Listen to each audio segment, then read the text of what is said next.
Hey there! I wasn't quite sure there was need to show you my face today, but of course you do need some sort of interesting visual, so I'm going to show you this. The pen has nothing to do with the review going on here. Joost Appelboom sent me some pens to review, and among them was a nib, a Pelikan nib, and I said, I WhatsApped him and I said, hey, what's with the nib, man? He said, oh, it's a double broad nib. Now, if you've been in the pen world for a while, you know that Pelikan used to make fantastic specialty nibs, some italics, for example, but also broads. Like they had a double broad and had a triple broad nib. I recently saw one of those triple broad nibs, I think online for $1,000, which is insane for just a nib, but they're very desired. They stopped making them a couple of years ago, and now apparently sort of based on fan request, they brought back the double broad nib, and Yo sent me one of those to try out. I will say it's a very nice nib. Now the downside was I don't have an M1000. It's an M1000 size nib, so the flagship for Pelikan. What do you do if you don't have that pen, but you do have a nib unit? Well, then you go to your pen maker by royal decree, and that is, of course, William Shakur. And a long time ago, William made this pen for me, and it has a B.R.E number 8 nib, but he also made a section for an M1000 nib. And so I had never used that because I didn't have an M1000 anymore. But now I have this nib. So anyway, enough of this pointless bickering. Let's just look at the nib. It is stellar. It's absolutely beautiful. It comes down, I would say, to a number 8 nib in standard nib terms. So I'll show you this. This is a number 8 B.R.E nib. Now I think we'll all agree that these are very similar. I should probably zoom in a bit, guys. I'm so sorry. These look very similar in size, right? And then I have, just for your viewing pleasure, I have this Magna Carta number 10 nib, which is just a monster. So that's kind of where we would pose this. So in ways of nib sizes, number 6, number 8, I would say this is a number 8 nib.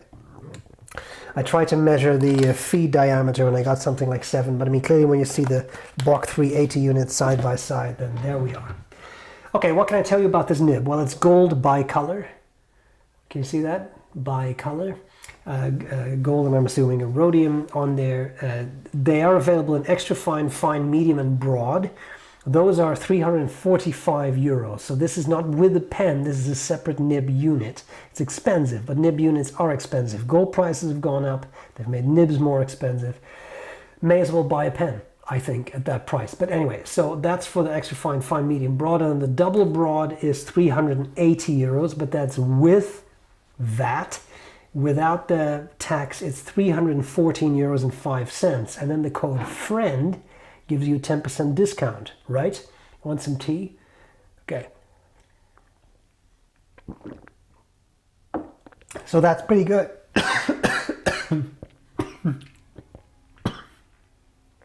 As I took the sip, I knew I was going to choke on it. I'm so sorry. So, 314.1405 minus 10%. Starting to get interesting, right? Fits M1000 as well as M1005.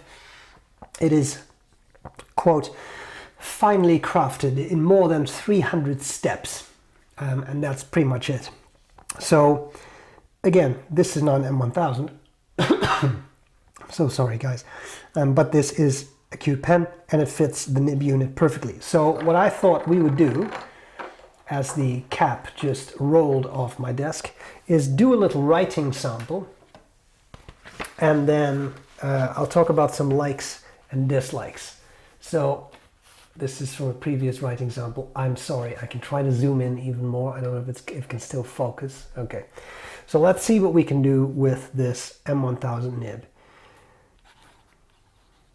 Here we have Pelikan M1000 double broad. This is 18K. And as you can see, it's quite delicious. because here I can give you something else. To give you an idea of how broad double broad is, here I have a Jowo fine nib with my face on it. So double broad is really double broad. It's a wide, broad, delicious, juicy line. Writing is a delight.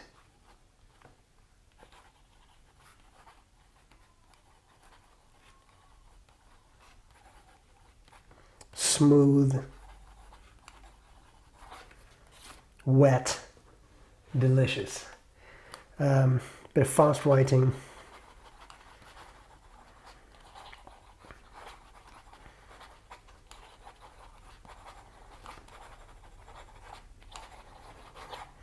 Keeps up really well. I do believe it's a plastic feed. I don't think these are ebonite. Maybe at some point in the past they were, but currently they are not. Really, really pleasant. Oh, the ink, by the way, is Monteverde California Teal, just because it's so nice to write with. Monteverde, I don't know what that is. Monteverde California Teal. Again, super wet, really, really nice. Shape of the nib, often the very broad nibs by nature get kind of a slight stubbiness to them. This nib I don't think is really an exception, although it is fairly round. I have seen worse italicness, sorry for that, in nibs. What about reverse writing? As you can see, very nice. Still actually really smooth. Definitely takes the very broad nib to a much finer nib. It's a lot of fun. They're not cheap, but they are a lot of fun, and I do think they are beautiful. I mean, just look at that. The imprint is fantastic. It's a beautiful big nib. Here I have a Pilot Metropolitan. Just look at how sad that nib is next to an M1000 nib, right? So we have that. There are some things I really like about it, and I'll just leave this there so you have something to look at. There's some things I really like about it. One thing I really like is it's huge. It's just big, it's impressive, it's meant to impress. It's, again, a flagship nib. I really love it. I think it's really nice to have that double broad option. I would love to see them bring back the triple broad. That was a beautiful, expressive nib. Really, really wide line. I really always enjoyed using that nib. We used to have one. So fantastic nib. I would love to see them bring that back. Clearly, when you bring the double broad back, there is some market for it. I'm not saying you sell 1,000 a day, but I do think there are people who really enjoy it.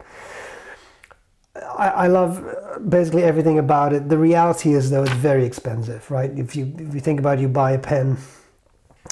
So this, with the VAT, €380 for the double broad nib. You can buy a really nice pen for that money, right? So there is that. Another thing I've noticed is it depends a bit on the paper. It didn't do it really on this paper, which is just the Appelboom. Oh my God, there goes $380. This is the Appelboom paper that came in their notebooks. Here it didn't do it, but on other papers I have found that the nib sings. And I don't mind it if a nib sings. A nibmeister can also take care of that, but there are people I have found online who absolutely hate it when a nib sings. And if that's you, well then maybe these are not your nibs. Or again, take it to a nibmeister, but some people get really offended by it seems, by that sound. They find it very aggravating, and I get it. One thing I noticed is if you look really closely, there looks to be a bit of a misalignment of the feed and the nib tines. It doesn't look like they're perfectly centered. In all honesty, though, the actual tines are aligned. I've not had issues with it skipping or writing or being scratchy. I've not had issues with ink flow. So I really don't think it's a big deal, but some people that might they might not like it very much. You can probably rotate it a little bit, but if you're a bit nervous about that, which I would certainly understand given the price of the nib, that could be a detracting factor. In that case, find a good nibmeister. There's never anything wrong I find that the statement of if you believe you can or you believe you can't, you're right, I think that's kind of nonsense. If you're uncomfortable working on a nib, just don't do it. You probably can do it, but that doesn't mean you should. It's people who are nibmeisters have a lot of insights, they have a lot of experience and expertise. Don't play hero, just send it to them. Pay the $50, you get it perfectly tuned by a professional, as opposed to Uncle Bob doing it in the attic, you know, so to speak, and then ruining your nib. So there you are. A very kind thank you to Joost for lending me this expensive nib. I have tried not to destroy it. I've succeeded so far. I hope this was useful. Kudos to Pelikan to listening to the community and bringing something back that was desired. I hope this was useful, and I'll gladly see you later. Bye bye.